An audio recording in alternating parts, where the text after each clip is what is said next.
أنا دائما أقول كلمة، والله العظيم أقول يا رب أعطي كل إنسان في الدنيا دي على نيته، بس وكلت أمري مع الله، سلمت الناس لرب الناس، واكتفيت بكلمة مع الله إنه يا رب أعطي كل إنسان على قد نيته وأكتر، واصرف عني شر ما في الغير، وقرب لي أهل الخير بس.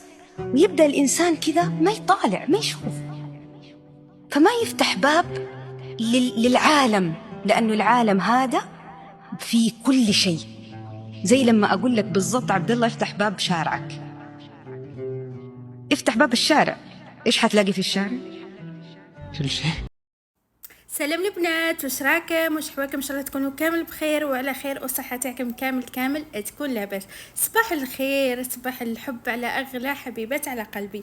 المهم كيما راني نط على الصباح بديت روتين، قلت لازمني اليوم ندير روتين مع البنات، عندي مده ما حطيت لهمش روتين، لازم اليوم ما فيهاش.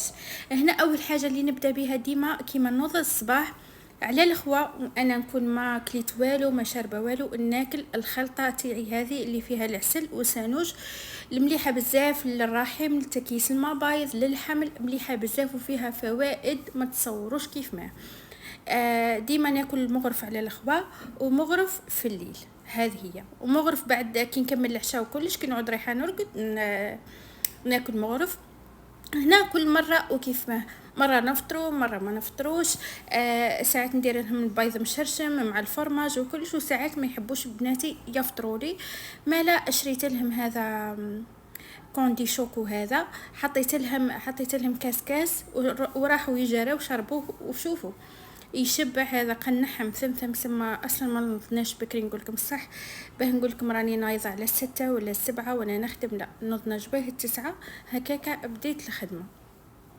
وديجا ما عنديش خدمه بزاف، قلت لازمني حابه ندير تحليه ولا قاطو اللي نحطه في المول كسهرة نسهروا به في المولد هكاكا، انه كفكره بكره راح اجيبها للبنات. المهم اول حاجه اي نوعيه تاع البسكويت عندكم، اي نوعيه تاع الكاطو عندكم، قفرات عندكم. انا هنا ديجا في الفور راني حطيت الكاوكاو يتقلى، حطيت كميه تاع غير حطيت زوز وحايد برك زوز بايط من هذا تاع البسكويت هذا مال البنات حطيته. شوفوا واش كان عندي في الدار جبت. عندكم الشاميه تقدروا تحطوها، عندكم القفرات تقدروا تحطوه، وليكم الاختيار يعني. انا واش كان عندي درتو، انتم كاضافات عندكم بالزياده في دياركم حطوا. المهم بس في الاخر يجينا واش نقول لكم بزاف بنين، اصلا هو بنيون لازم يجينا بنين. كما قلت لكم حبيباتي، انا ديما نحب كي نروح مثلا نقضي نشري الحوايج بالزيت، سورتو الكاطو هذا شريته مع القضيان تاع الشهر اللي فات وراو مازال ما بديتش اصلا، هذا وانا بديت نخدم به. يعني مليحه كي نشريو الحاجه هكا بالزيت نلقاوها هكاكا كما قلت لكم جاينا المولد وكلش. نحبوا نديروا سهرات خفيفه. عندي هذه القطايف هذه اللي تجينا محمصه، كانت عندي قبل وبقات لي منها شويه، قلت زيد نضيفها. شوفوا على قد ما تضيفوا له اضافات على قد ما يجي بنين. اللي ما عندوش حوايج بزاف يستعمل غير الكاطو، يستعمل مثلا بطاطا شاميه، يستعمل كيلة تاع الكوكا، كل حاجه ديروا منها كيلة. انا شوفوا عقد ما نحط هذا كان عندي شويه كاطو تاع شيكولا، زيد رحيته وحطيته مع الخليط. اي حاجه نلقاها عندي بقيت منها شويه نروح نرحيها ونحطها. كما قلت لكم حمصت الكوكاو هنا به بقشورو، رايحه نرحيه به بقشورو هكاكا يعطيني بنه على بنه. هذه هي حبيباتي، راهي الوصفه هذه مدايرين بها طوندونس كبير، اليوتيوب التيك توك مين ندور نلقاها، قلت علاه لا ما نشاركهاش بطريقتي مع مشتركين تاعي. هنا انا حسيت الكميه جاتني كبيره، وليت نقصت منها في صحن خلاف، قلت راح نستعمله في وصفه خلاف ان شاء الله في فيديو خلاف.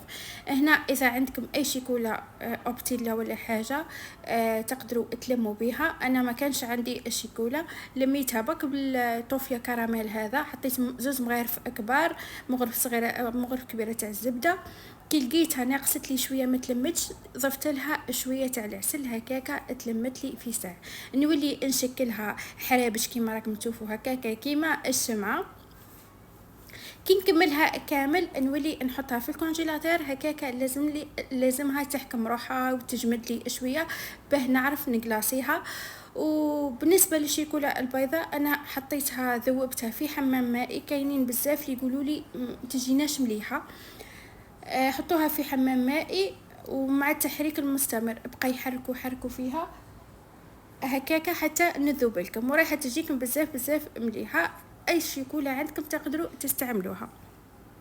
هنا نكمل كامل الجاتو تاعي بهذه الطريقه. جتني هذه الطريقه سهله، ثم كملتها.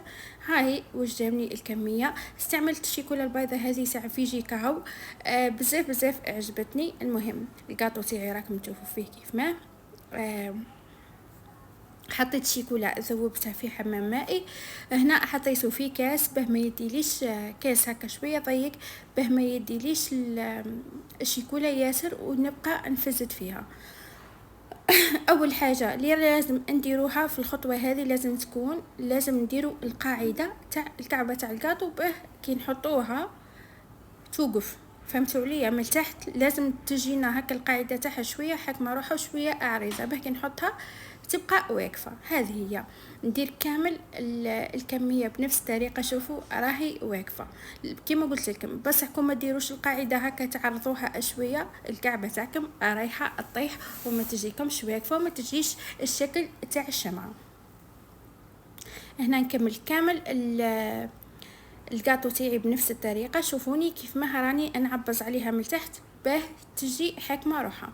الوصفه سهله، الوصفه اقتصاديه، ثم رايحين نديروها خير من ما نروحوا ساعات صحه تكود العبد. نقول لك نروح نكوموندي برك كل حاجه، ندير بوكس ندير كل حاجه منها شويه بس واحد كيعود مريض نقولوا ما يقدرش. بس واحد كيعود عنده شويه حوايج في الدار من الاحسن نديروهم البنات في الدار على خاطر تعرفوا تكومونديوه من برا يجيكم حاجه قليله وغاليه. اي حاجه تخدموها تاع برا تجي غاليه. وارجعوا الفيديوهات السابقين بركه تاع المولد حطيت لكم بالك عشاء تاع المولد قبل وهكا كفكره برك. ودرت معاكم لاطارت لاير كيك على شكل تاع شمعه وجايه كبيره حتى هذيك. اذا مثلا عرضتوا عندكم ضياف وعندكم سهره كبيره وكلش يعني تكفيكم حتى 20 عبد. ارجعوا بركه في الوصفات رايحين تلقاو كيف ما هنا نخدم اللاير كيك ونخدم كل شيء، يعني كل حاجه نعرف نخدمها راني قاعده نشارك فيها معاكم.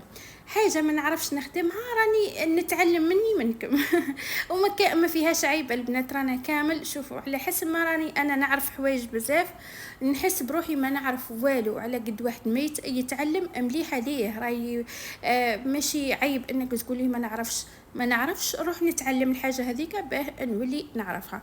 كيما انا ما كنتش طول نحب نخدم الكاطو والدركه لليومنا هذا ما نحبش نخدم الكاطو، بس كي نحب مثلا نخدم كميه قليله نخدمها. بس انا ما عنديش هوايه هذيك وحب للحلويات والكاطو.